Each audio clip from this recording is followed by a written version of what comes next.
Good morning, good afternoon, good evening. I hope you all are doing well.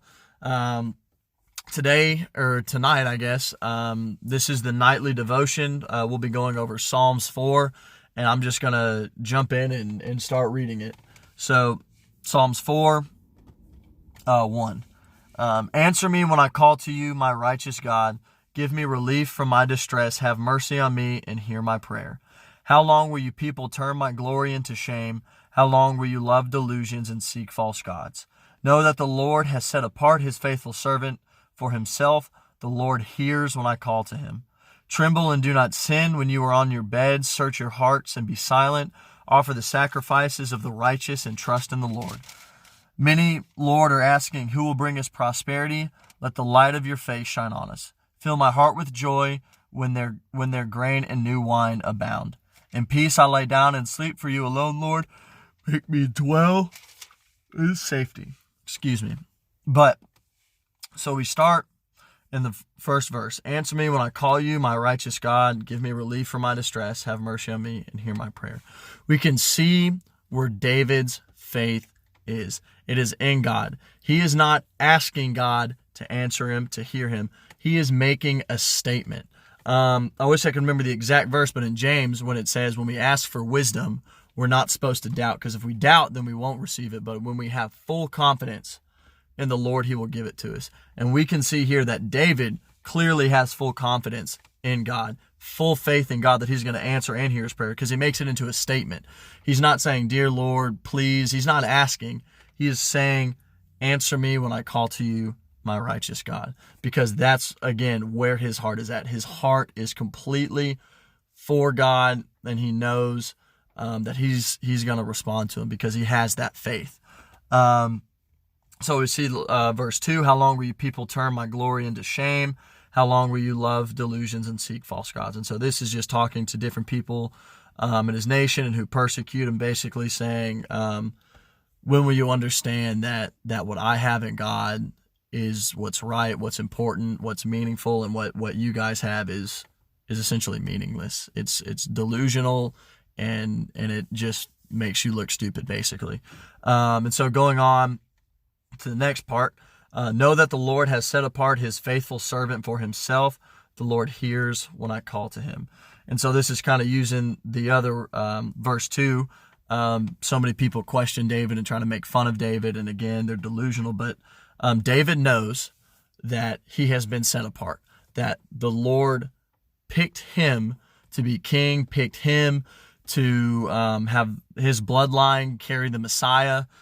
So he knows this. And so he also knows, again, that he is so faithful that the Lord hears when I call to him. He knows that when he prays, when he's going to call on the name of the Lord, God's going to respond. That's how strong his faith is.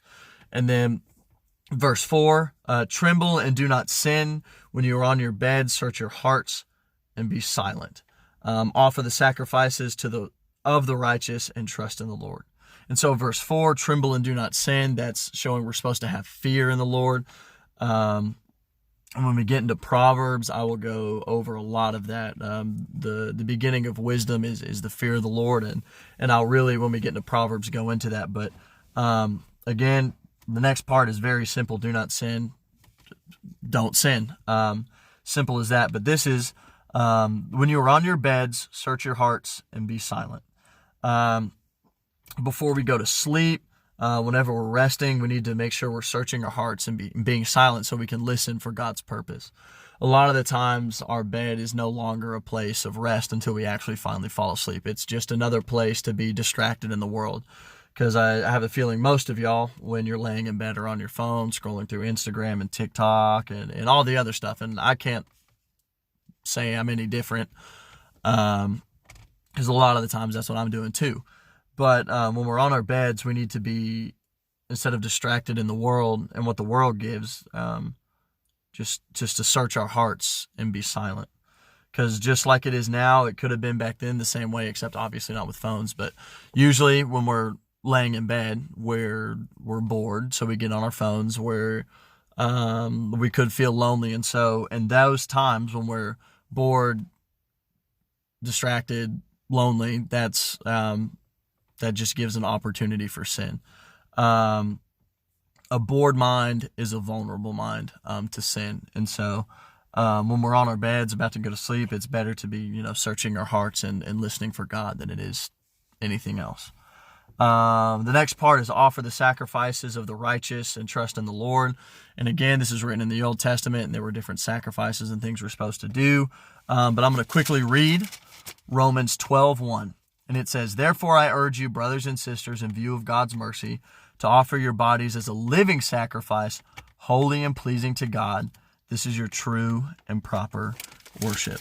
And so being able to relate this to the New Testament in our lives, the sacrifice we're supposed to make is ourselves. We're supposed to give ourselves to God and serve Him. A living and holy sacrifice, pleasing, offer your bodies as a living sacrifice, holy and pleasing to God. When we fully submit to God, it's so much easier to serve Him because we're not fighting Him, we're not against Him, we can listen to Him, and it just makes everything so much easier when it comes to listening to God. Because again, Christianity is not meant to be easy. It's meant to challenge us, place our faith in, again, something we can't physically see with our eyes, but that we experience in our hearts and in our minds and in our souls. And so moving on to the next verse, many, Lord, are asking, who will bring us prosperity?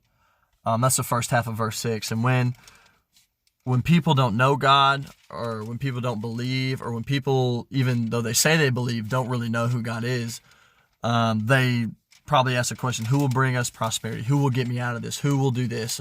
Why can't this be this way? And it's because these people, they don't know the Lord, and they don't understand that it's God who brings that prosperity. And whether it's material prosperity or prosperity of the soul, and that satisfaction, that joy, it's the Lord who's going to bring it. So whenever we get down, like, how am I going to get out of this?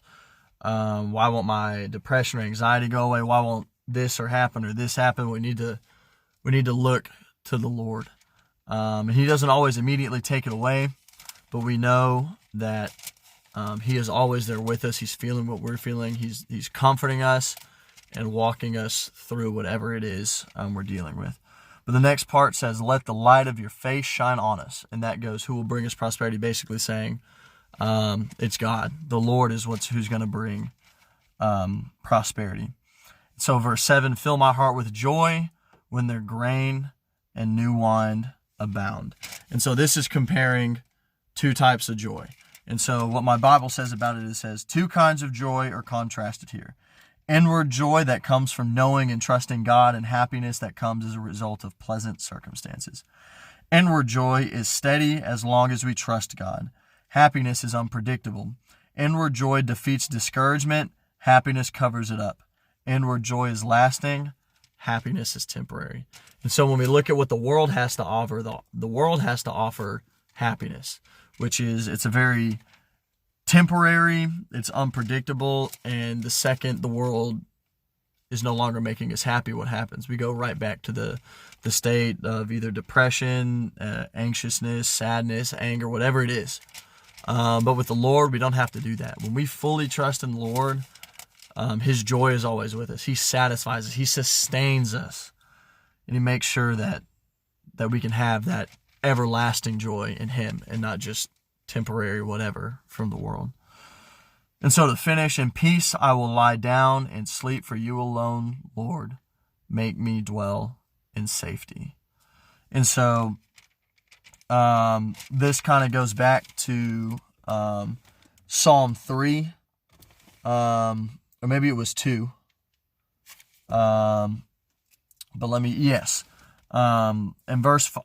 Psalm 3, verse 5, I lie down and sleep, I wake again because the Lord sustains me.